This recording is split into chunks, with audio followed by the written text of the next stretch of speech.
So welcome everyone on behalf of the Taos Institute. We're really happy to have you here today from all different parts of the world. And we are here for a Taos Conversation. These are free conversations, very small, informal gatherings that we host about once or twice a month. And you can find them in the Taos Institute Commons, the online community. So if you know others who would like to join us, it's free and easy to join.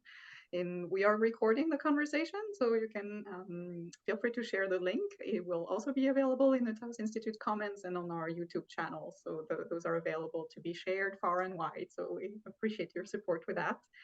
And I will keep this introduction very, very short. So my name is Alex Arnold. I'm the executive consultant for the Taos Institute, and a really warm welcome to everyone, especially to our hosts today. So we are here with Siw Tønnessen and Ottar Ness and Andreas Breden from Norway. So thank you so much for hosting today. And thank you for inviting us to this exciting, for us in Norway, an afternoon conversation about cross positions as therapists in the Norwegian context. My name is Ottar Ness. I have been in the Taos, related to the Taos Institute since 2007, I think. I started my PhD, so it's been a while, getting older. And this last years, I've been in touch with Andreas and Siw. Fortunate of having that relationship, and I'm learning a lot from their work. So today we are going to give the floor to Siw and Andreas on how they are approaching this topic, and I will just start facilitating that conversation. I can say over my background, for those who don't know me, my background is in family therapy and work in family therapy agencies, where Andreas worked now for some years, and I did my PhD in the Taos Institute PhD program, and now I work at the university in mostly focusing on working with marginalized voices in community development. So we will start this. This is going to be very informal, but Siw and Andreas has their own projects, and we have been talking a little bit together about how to do this. So we will start with Siw will talk a little bit about her project, and then Andreas will talk about his project, and then after they have presented some of their ideas, then we will open the floor for a more broader conversation with all of us. Does that sound okay with you? Great, great. Siw, why don't you start? And you have to mute yourself, unmute yourself. Yes, I can start by telling something about myself. First, I would like to thank you for introducing me, Alex, and you pronounced my name correctly. I usually say to people that if you want to pronounce my first name, Siw, you have to think of Steve and then remove the T, and then you will get it, because people always get confused with the W in Siw. First, I would like to thank Ottar for recommending me for the board of the Taos Institute, and for the board to accepting me as an associate to the Taos Institute. Thank you so much.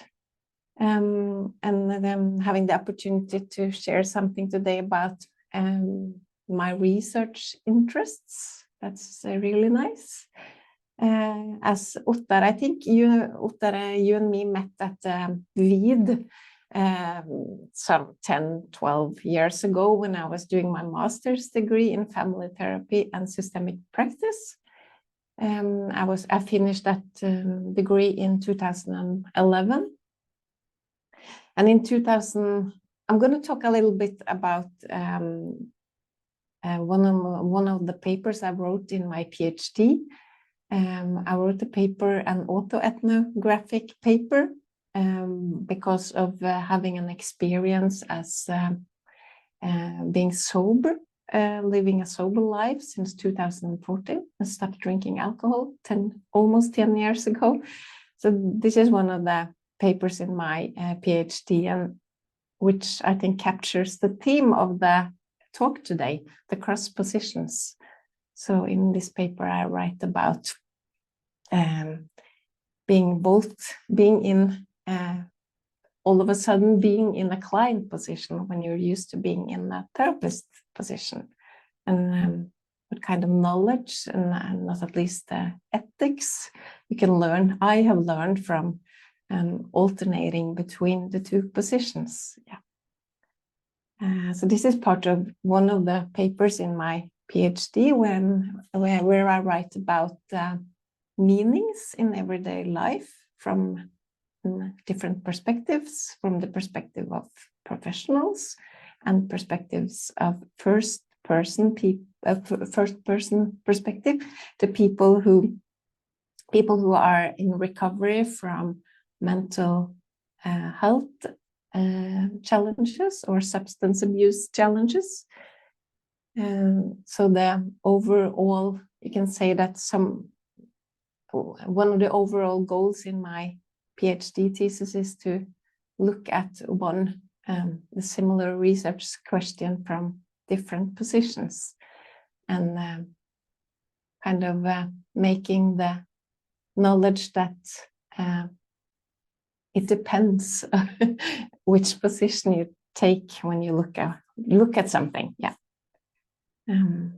So that's I have written 3 papers, from one from the position of the professional, and one from the position of being an resident at the housing facility, supported housing facility for people with mental health and or substance abuse challenges, and the last paper, which is the autoethnographic paper, where I write about how I found a solution to my drinking problem by challenging the discourse of my first therapist, who tried to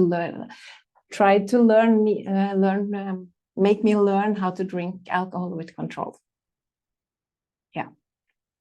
So that's kind of an introduction to my work. Great, Siw. I just want you to know that I put the link to the autoethnographic study in the chat. So if you are interested, it's there to read. Thank you. Would you like to say? Yeah, maybe I can say something about how my thoughts on methodology in research. I believe that which research method you choose to use when you do your research is important, because as you were talking about, Ottar, with the marginalized voices, this is one of my research interests as well. So I have done the autoethnographic study, and I also did the photovoice study, where I invited people with mental health challenges to contribute to my research with taking pictures or photographs of what they believe is meaningful in their everyday life. And I believe that this is a way of doing research which includes other voices that will not be heard. Like one of the participants in my study said that if you wanted to talk to me or make an interview with me, I would have declined your invitation. But when you suggested for me to take pictures with an disposable camera, then I was interested in participating in the research. So in my PhD thesis, I have kind of 2 tracks. One trying to say something about what meaning in everyday life is about. And I'm also trying to challenge some of the discourses in research methodology through investigating or looking into other kinds of methods for collecting data and for analyzing data, and inviting the participants in to the analysis of the data as well, which I did in my photovoice study. Great, Siw. Is it okay if I ask you a couple of questions? Yes, please because do so. Yes. already you have dipped into very interesting Yeah. and also big topics. Yes, So yes. if I can go back to your first study, I put all your articles in the chat so you can read, but Thank you. not the last one, but I will put that there as well. I was just curious because this topic today is about cross positioning, and you have kind of moved in this different positionings from a professional, a client, but also a researcher. So, but before we go into this shift of all these three, and you also are a person, you're a mother and a friend and daughter and everything, but can you say a little bit about what was when you look back on the article, or when you're talking about like an autoethnography? What if you look back on writing it, and how was it to shift the position from a professional and write about your own experience? How was that, and what would you like to what can we learn from it from your point of view? First of all, I would like to say that it took me some time to come to the conclusion to write about something so personal as having a problem with alcohol. So that was kind of important for me to make so that the decision had to be made over time, because of not publishing something that I would maybe regret sooner in life, later in life. So that was kind of the first thing I wanted to say. And I think that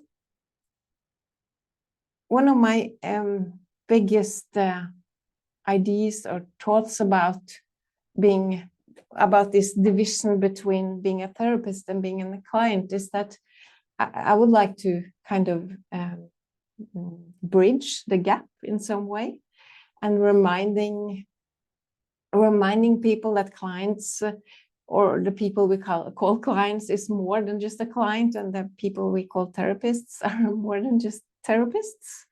And in being willing to look at other sides of not being the expert, but also being someone that is in need of help, I think that's has done something to my way of looking at clients, and reminding myself that to have trouble in life can be something that everybody can experience in life.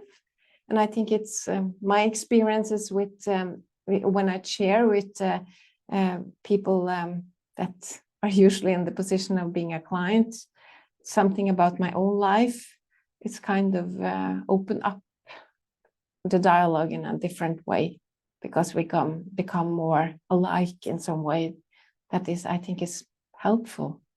Yeah. So yeah, something like that I would like. I think you're muted. Yeah. Yeah. Just one more question before we go to Andreas, and then we can continue the conversation. But I get a flavor of your fascinating and important works here, and that is you have been in the conversations with me also very interested in promoting the social constructionist ideas. But how important has and what kind of this, I know this is a big question, but what kind of ideas from the social constructionist theory are inspiring you in your work?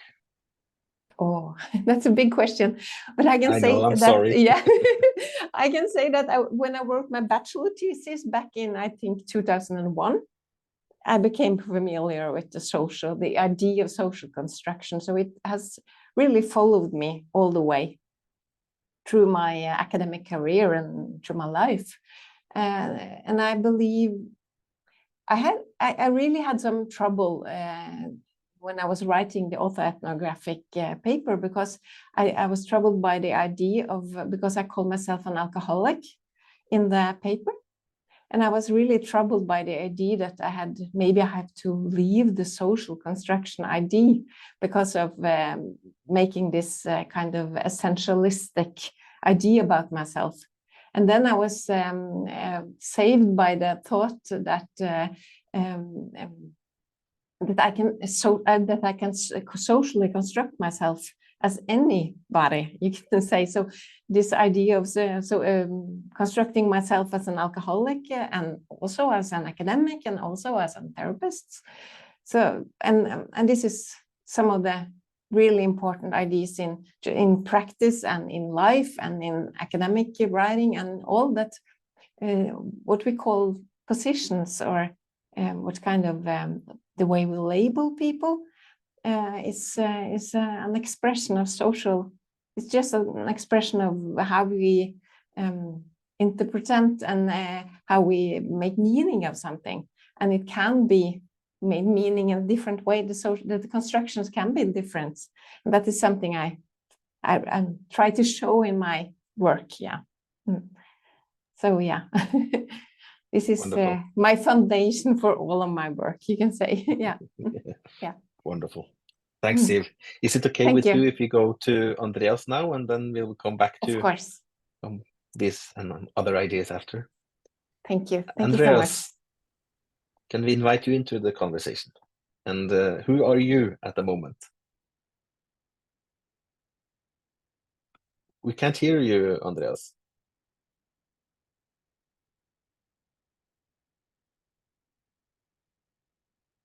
We heard you earlier.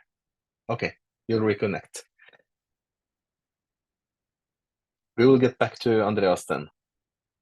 Siw, what has been the most fun thing about and important thing about photovoice, and how do you see that as a constructionist practice? That's a nice question. Photovoice is fun. That's the main thing, I think, and it's creative in a way. It's a creative way of doing research, playful way of doing research. And I believe that the social constructionist idea that connects with photovoice is that what we call data in research can be constructed in different ways, not just with language through the mouth, but also with the kind of a visual or way of seeing things and capturing things in photos. Yeah, so that's I think it's a way of doing research that really fits with a social constructionist and systemic way of thinking. Yeah, I think. Okay. Yeah. Thanks, Siw. Shall we try again, Andreas? I think it's not. Testing. Can you hear me now? Yeah. Yes. Yeah. Great. You asked who I am now. I must admit that through my doctoral studies, I've been feeling a bit like, do you know the movie about Austin Powers? Absolutely. And I think the evil person there, he's got a mini me, and I feel like mini you. Because you were also working at the same family counseling office that I work at now. You did a cooperative inquiry. I'm also doing a cooperative inquiry. Your ex-colleagues are my colleagues now, so yeah. You were also my supervisor at my master thesis, and I'm sorry. No problem. You saved me there as well. I wrote about the Norwegian child protection legislation as a social construction, which was quite interesting. It was a way of looking at a law, at the child protection law, in a way that hadn't been done in Norway, as far as I know, earlier. And now I'm doing my I'm not doing a PhD, but I'm doing a professional doctorate, which means I'm studying my practice. I live in Trondheim in Norway, and I'm doing my doctorate studies at the University of Bedfordshire. And I had Gail Simon, which is also a Taos Associate. She was one of my teachers. She quit a few years ago. And I'm studying men. So I'm running a clinical men's group, which was also my research group. So I invited 8 men to do research on what men finds meaningful in attending therapy. and I was supposed to do research on high conflicting couples, but I thought that after having worked in high conflicting couples for some years, I was just tired from their arguing, really. So I wanted to see how it was possible for some men who didn't kind of find their place in couples therapy, to see if it was possible through a men's group and a participation there to kind of give access to couples therapy more easily for them. So that's my project, and I'm hopefully submitting my draft to my supervisors, which are you and Jed Smith in UK, by this summer. So yeah, that's a start. I think. Yes, wonderful. Can you say a little bit about what you're doing in the men's group, and also you have very interesting experiences from working with, and how they experience going in the context of therapy. Can you say a little bit about that, and also related to the cross positioning, but we can come later to that. Yeah, it has become I'm working with men, and it has become a feminist project. I'm really inspired by a friend of mine who's called Tom Carlson. He is doing a lot of narrative work together with David Epstein, and I have been really fascinated about his ways of thinking about feminist ideas. And my colleague is also narratively trained, so we are two men running this men's group, and we are focusing on narrative ideas and on open dialogue. And what happens in this men's group is that I believe we also should mention Tom Anderson, who said something like, if the person who want to share something are invited to share, and the other ones are just there to listen. And what has been maybe one of the most important feedbacks from the participants is that there's really a kind of harmony in the group, which gives the men or the participants access to their inner dialogues.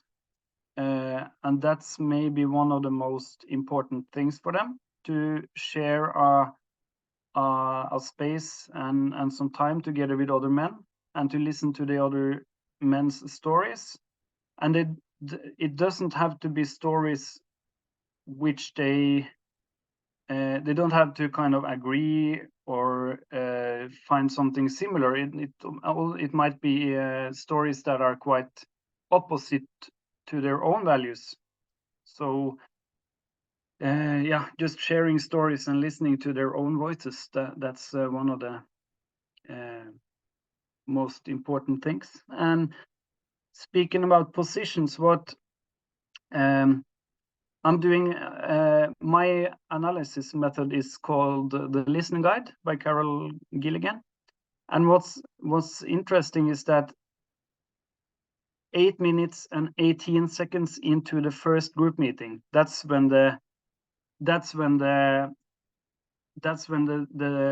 feeling of safety within the group started, and that was when one of the participants shared a story about his daughter dying, and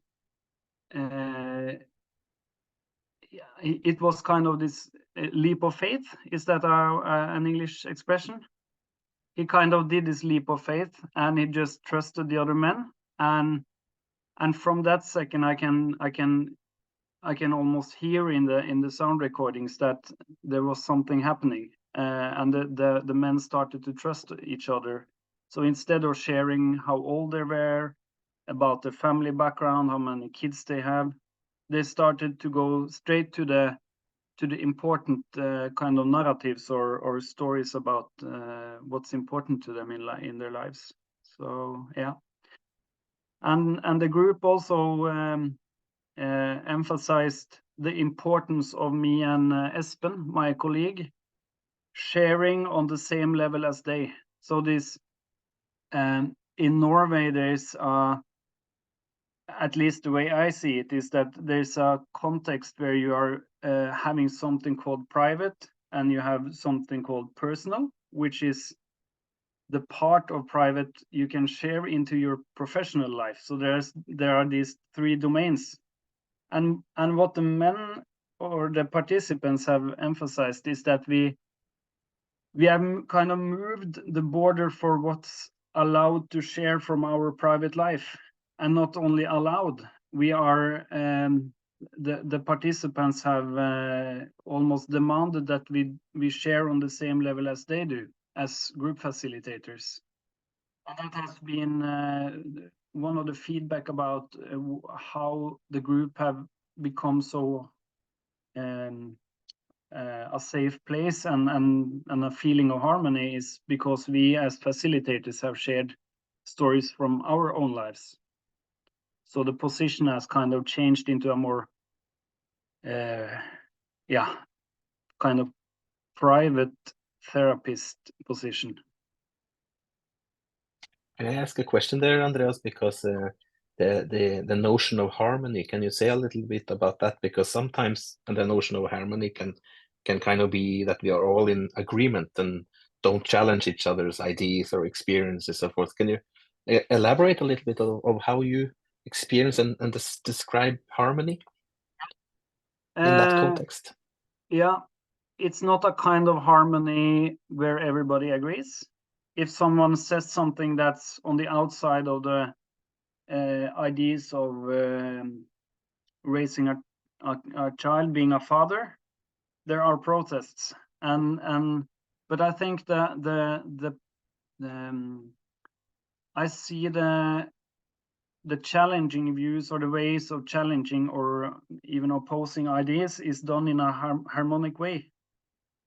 So it's much more easy to kind of take in what is being criticized and give back without a feeling of having to defend yourself. Great. Can you also the question I had to Siw about your relationship with this realm of constructionist ideas? You have said something about it in relation to narrative ideas, but how do you relate and navigate in this world of constructionist ideas at the moment? Yeah.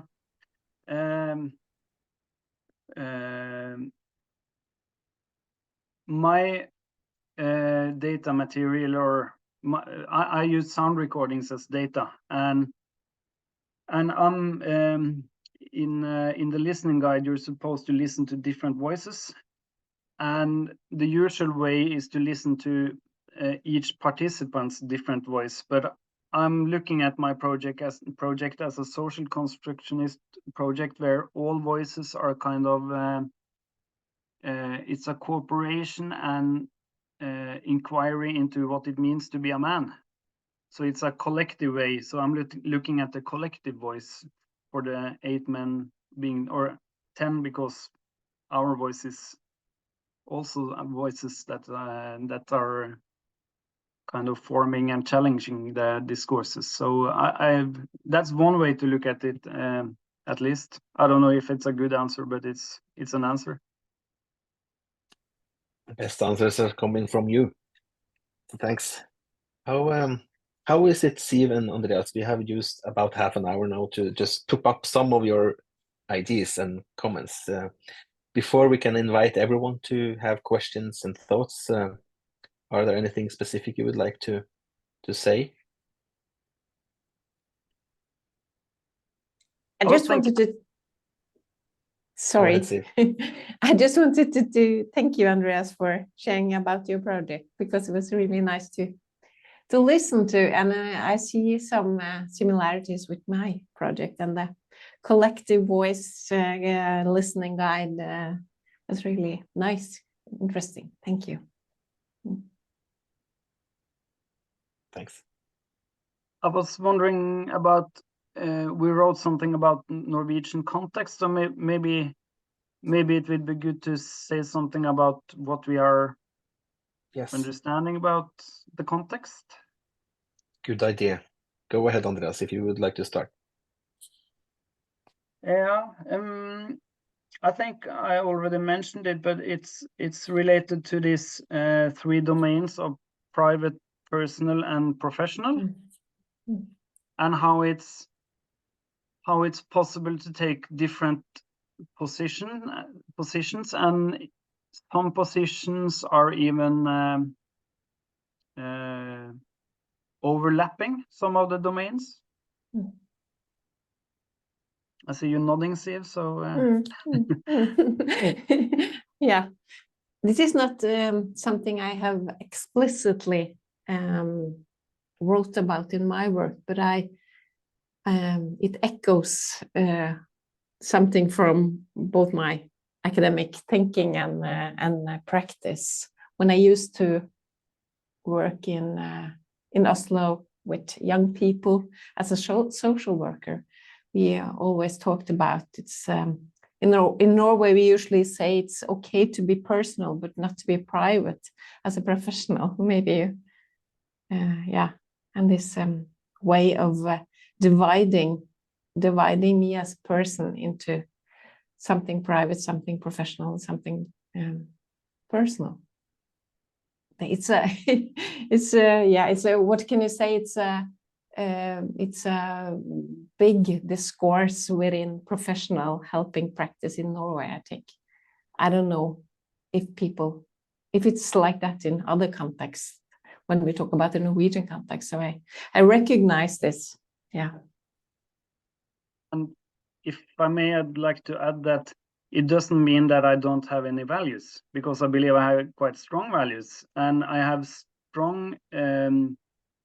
I'm quite convinced about where my what's my ethics and what I should and should not do, but I'm just opposing some of the ways about what's allowed to do in therapy. And I have been exploring more and more, suggesting going out in nature with clients, going out to the forest, lighting up a fire, having my dog with me. I have had some conversations with people having to change their identity, because if their family finds them, they will be killed. And I've had some conversations in the forest around the fire with my dog, which I could never had in an office, because it wouldn't be feeling safe enough in a public office. But I know that some professionals would protest against going out in the forest. As some professionals would protest against me sharing something about my own experience with alcohol and quit alcohol drinking. Yeah, but sometimes I am wondering about the ethics in being a professional. Is it more ethical to hide your own story? Is it more ethical to be open and say something about, I have experienced something similar as you are going through? I don't know. But when we start to talk about values and ethics, I think it's kind of some questions. Yeah, I've been wondering about. Yeah.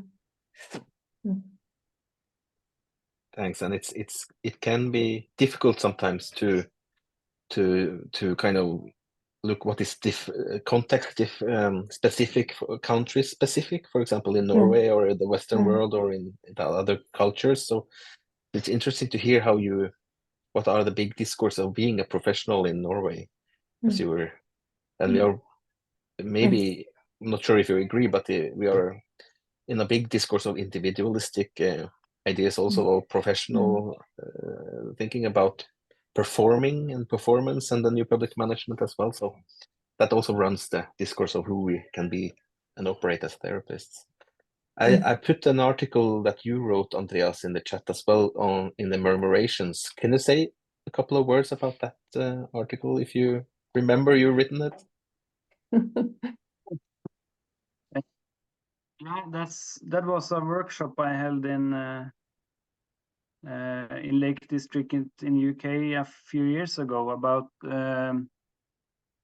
during the pandemics, I was quite interested in how connecting with nature did something with my mental health.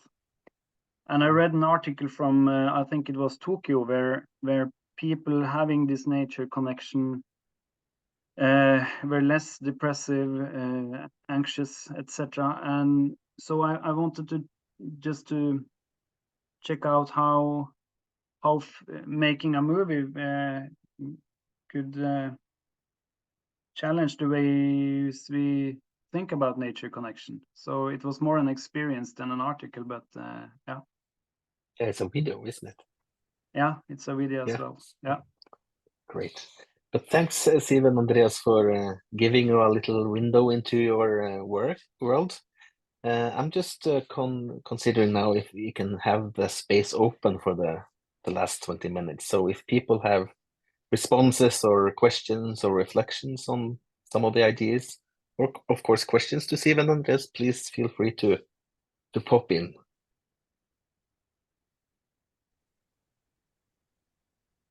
I would love to hear more about the Norwegian contexts of personal, private, and professional domains.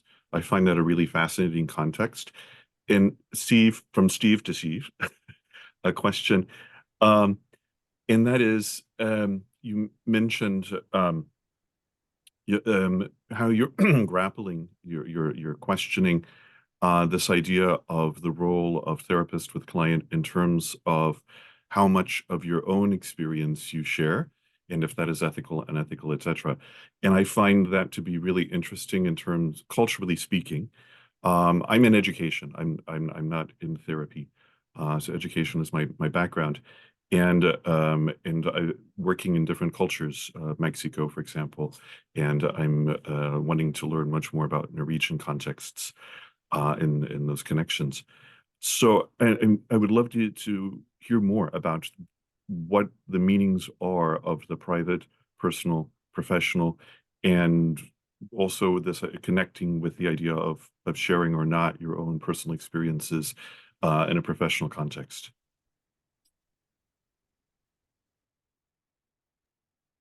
Thank you. Andreas, should I answer first? Say something first? Yeah. I have some experience. I have a lot of experience for being part of self-help groups, different self-help groups.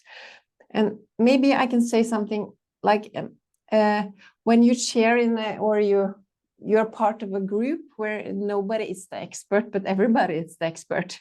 It's something about, and like, I think it's a kind of a Tom Andersen way of thinking, like the, oh, help me, the reflexive team. What do you call it, Ottar?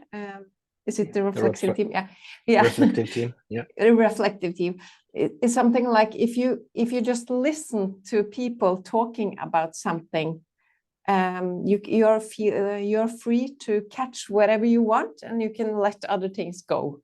And this kind of idea of being part of an just listening to a conversation, like in this self-help groups or reflexive team or anything like that, I think that's a more I think that's a way of doing therapy that I think is really nice. And this was not what you were asking about, but it was the things I started to think about.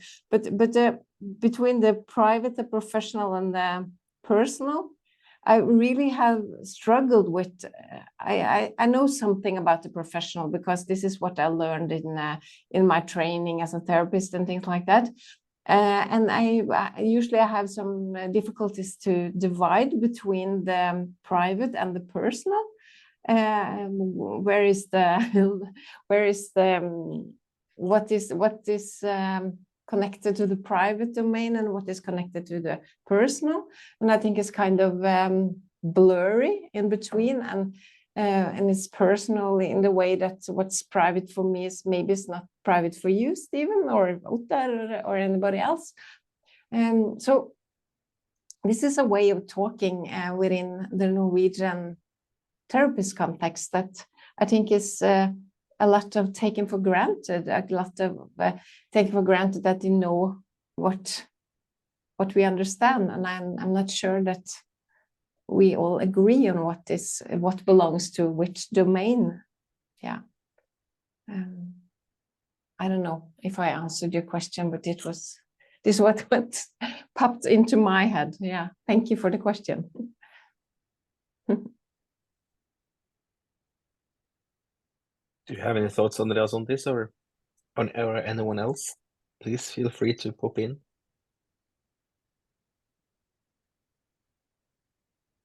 If not, I have one more question about, because in the description of the conversation today, you were talking about ideas in the discourses that prevent you to be fluid in the changing the positions or your ideas of being a therapist or these ideas, Andreas. You're nodding. How would you? Can you elaborate about that when you were talking about that in making this description of the conversation? Get stuck in my own thoughts when Siw spoke, which is a good thing, I think. In Trondheim we have a university, and there are also some psychologist students there, and some of them have been seeing me with their relational problem with their family in their hometown, and I couldn't generalize this, but I've had at least three clients which they have been kind of support. They have found so much support in their psychology language, which has made therapy kind of less. We have had to go a few rounds, had to have a few meetings where we have just spoken about language in order for them to get kind of behind their own language. So I think that for these three students, the psychological language was a barrier for getting kind of for getting help or getting therapy, or what I should call it. Yeah. So it's just a fascinating. It's fascinating how they are training to become experts, but in my opinion, the expert position were a barrier for them to get help for what they wanted help from. Yeah. I don't know. Did that make sense to you? I see people smiling, but yeah.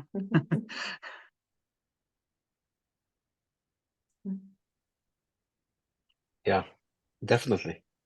And also, it reminds me of, is it Wittgenstein who has the limits of my world is the limits in my language? Or I'm very bad in this. Maybe it was opposite around, but something like that. I was following up on that. I was thinking about, because Andreas, as I have got to know you about in your research project, you say that you have been having a men's group, but you have becoming a more like a feminist project. And also I'm interested in Siw, who is talking about using your own experiences and having these conversations with yourself about publishing, and how and having this conversation about regret. What happens if when you publish an autoethnography and laying out your personal and private life, kind of. I'm just curious about how has this affected your research projects, because that you're kind of entering in the research, the big discourses of what is real research as well. So do you have any thoughts on these topics you would like to reflect upon? Shall I start, Andreas? Yeah. Yeah. When you I was thinking about because when I first wrote about my story, it was had a lot more. I had to take something out, because every time I read what I wrote, my stomach said something to me. This isn't, oh yeah, are you sure you want to publish this? And this happened several times. And then I understood my stomach was telling me something that in the future you will not like to read this. So then I had to take it out. And another thought that I had about publishing my story was that I had to be considerate because I was becoming an alcoholic mother and an alcoholic girlfriend to both my daughters and my boyfriend when I was publishing and going public with my story. So this was kind of an ethical consideration I had to make, and they are fine with me doing it because because there's something about telling a story, it changes. So I will tell my story like I told it in the paper in 2023, and now I will maybe tell it in a different way. But yeah, something like that. Yeah. Wonderful. But thank you for writing it, because I of course I really recognize those difficult conversations that you can have, and also showing yourself to the world and through other eyes. So thank you for doing it, and I'm really appreciating the insights that you give, and I'm also very recognizing that it's you use it for also research purposes.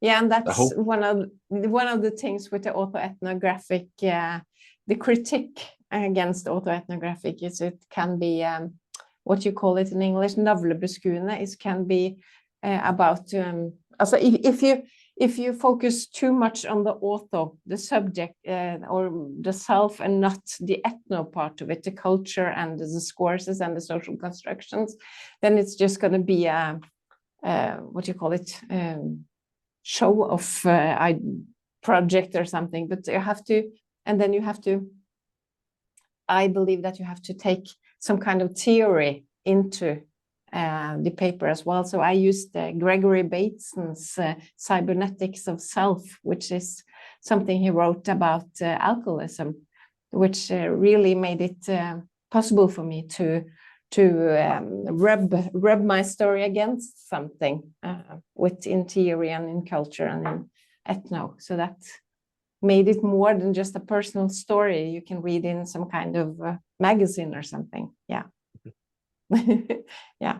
Can you briefly say what the Bateson's idea on this, the cybernetics of self? Yeah.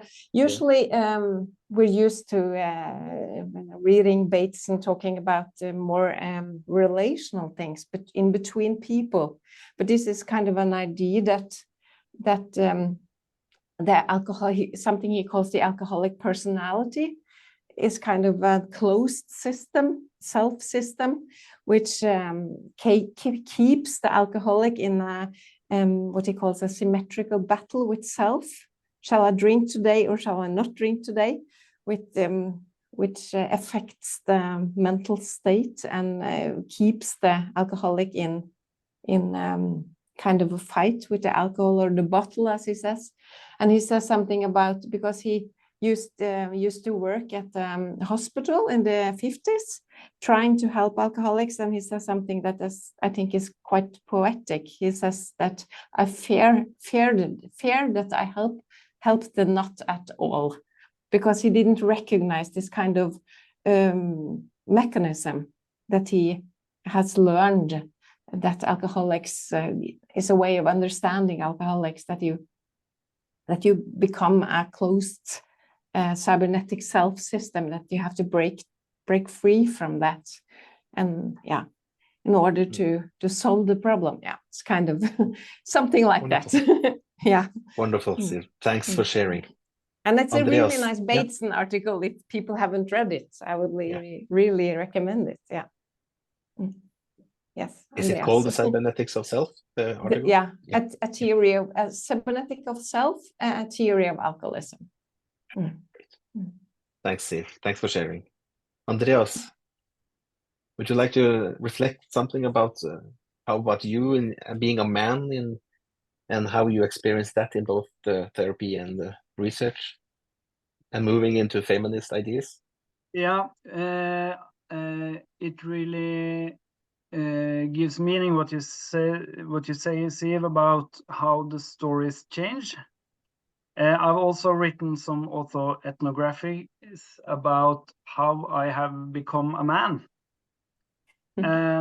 I was very lucky. I had the my grandparents, my mother's parents, were my neighbors growing up, and I was able to go between my parents' home and my grandparents' home. So I was kind of giving I've the views on love, for example, and on masculinity and femininity. I've had the possibility to be influenced by two homes, and I've written about how I become a man, and I started to write about my mother's parents, and I also included my father's parents, and I see the difference and the similarities. And I have been struggling a bit about my relationship to my you don't have to be Freud to understand that I'm writing about men, because my relationship to my father, not my mother, but I've been struggling with the witness position. When I'm witnessing myself, how much can I write about another person to kind of justify my own experience without asking if it's okay to write about the other person. So yeah, I'm inspired by John Schotter's ideas about writing from within. But that's I don't know if I will ever find an answer, but I really appreciate what you say, Siw, about writing, and then you have these embodied experiences about, is this right, is it not right? It relates to my ethics. What about the ethics to Andreas, 6 years old, Andreas, 44 years old? So there's a lot of relational perspectives to take into consideration.